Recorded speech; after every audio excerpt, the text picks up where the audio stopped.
kod jopiny kotudore kod duoko mag penj mag KCSE higa mar 2023-5.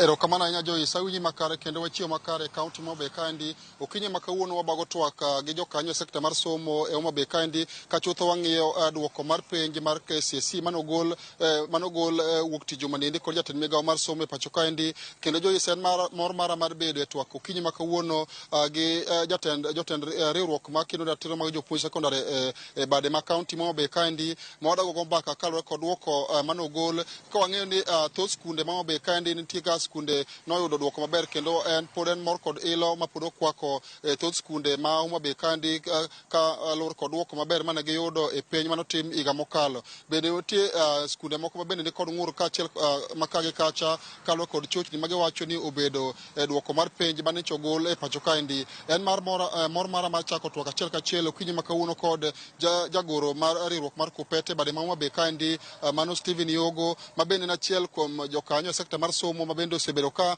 luwo motegno ahinya wach mar somo e skunde mag sekondar mopogore mantiere e kaunti ma Homa Bay kaendi. Jagoro mokwongo okinyi ma kawuono wang'iyo duoko mar penj mar klas 12 man chogol wuok tich juma niendi kaka union kaka achiel kuom jogo motelo ne jopuonj Homa Bay kaendi bende oseng'iyo ni to skunde ma Homa Bay kaendi otimo machalo nade kaluwore kod duoko manogol mar penj mar klas 12 e pacho kaendi. Wamor gi jopuonj ma Homa Bay County nikech gisebedo ka gitiyo matek. Nitiere skunde mang'eny e Homa Bay County mane otimo maber kendo wan miyo gi puoch gi pak. Wamor gi skul marwa mar Orero High School, wamor gi skul machalo Riwo manotero nyithindo 600 e university, skul machalo Sai mantiere Oyugis, Nyalenda mantie Oyugis, Obisa, Gendie High School, Homa Bay High School kamana some, Mbita High School, Asumbi High School, skunde go timo maber. Nyaka Nyamasare Girls nomorowa kabisa kendo wamiyo gi puoch gi pak. Wadwa ng'iso jopuonj ma Homa Bay ni umed tiyo motegno. Last year jopuonj ma Homa Bay nyocho kwe kendo kata nakane wan e union ni neno ka koko mag union natin. Ng'iso ni jopuonj notiyo matek. Wamedo ng'iso jopuonj ni mondo gitim matek. To gimomako dhowa ni nitiere gik ma pod wachich go nikech iyudo kaka skul moro e Ndhiwa nyathi achiel kioro results ne to wuok mopogore opogore. Kamoro iyudo ka en gi B-, kamoro en gi C, kamachielo ichako iyudo ka koro en gi grade mopogore. Ing'eni sama mano timore to wachich ni to begini ne en gima ne kare adieri. Wan waparo ni kata na skunde wagi endi do perform maber. Last year Gendie gininyocha nigi 9.6. To akia koso moderation moro nyoto timore bedo ni na duoko gol modeko. Miyo wachako chich ni koso jomoko makatels nyoto dhi obedo kamoro moderate gigo. To wamor gi kaka Homa Bay otimo. Jagoro iwacho wach chochni manobedo to waneno kane kama nigolo duoko mar penj ma higa mokalo duol mar NEC nochiwo thuolo ne jogo ma samoro nyalo bedo kod ng'ur kata skunde manyalo bedo kod ng'ur kaluwore kod kaka duoko margi obedo mondo odhi ochiw ng'ur ma kamano ne duol mar NEC e thuolo mar ndalo 30 mabiro. Kaka jatelo mar jopuonj ma Homa Bay kaendi bende iseyudo be ofis maru oseyudo ng'ur mowuok moko kuom skunde ma Homa Bay kaendi kaluwore kod chochni ma samoro nyalo bedo e duoko mar penj manogol wuok tich jumani. Nitiere moko kuom chochni ma wasewacho kaka nyathi skul moro e skul moro man Ndhiwa nyocha neno ka duoko ne owuok 3 mopogore. Mano koro miyo nyathino ok bed gadiera ni to mano be duoko ne. To nitiere skunde moko bende ma results gi nobedo withheld. To ing'eni reason momiyo results gi obedo withheld no be ok ong'iswa. Koro wadwa notim mano mapiyo. Kata naka koro for example nitie skunde moko mane CIDs nothago kabisa kendo nokaw kata simbegi. Simbego pok oduoki to results osemi nyaka skundego. Nitie skul moro e Rachuonyo North manokaw simb jopuonj 11 pok oduok nyaka sani. Ting'eni results nosebiro maonge nyathi maduoko ne ochochni. Koro ng'iso ni jopuonj go wa innocent onego bed ni duoko nigi simbegi go.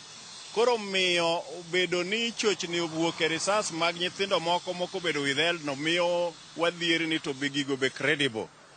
ndalo matiang'i na nitiere results makiyudo to in go gadiera. Wadwaro ni ministry officials or up their game mondo ka wabiro bedo ka wagolo duoko to wabedo gi duoko ma ok nyachak nikech chiwo ndalo 30. Sama gichiwo ndalo 30 ni endi to duoko ka oter to moro chako biro mopogore ng'oro na nigi B kata C+, next time koro en gi B-. Mano ng'iso malong'o ni nitie chochni moko.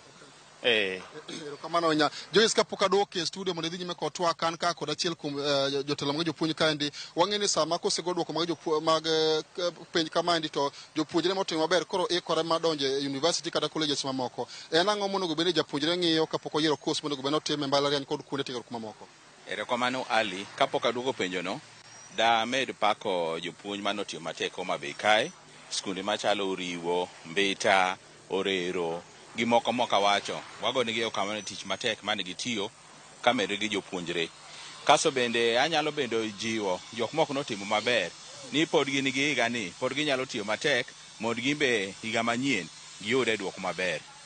Gima wanyalo wacho sani ni nyithindo sani gikalo kendo courses nitie ma nyithindo te chakre mane oyudo alama matin cha nyaka malo. Koro sani onego ng'i teko mar nyathi e subject mane gitimo. Kik wachun nyithindo gi courses nikech koro ing'ini gi nying. Wachun wami nyithindo courses ma gimbe gin gi mijingo mar time, gin gi yot mar timo, mondo gikony piny kwa ng'iyo gik ma challenges mwan godo e community ka ginyalo address. Mange courses monego bed ni sani nyithiwa timo. Mondo gidhi gitim ka giwuok e college kata university, giduogo ginyalo konyo oganda kendo gigonyo piny, kendo giloso piny.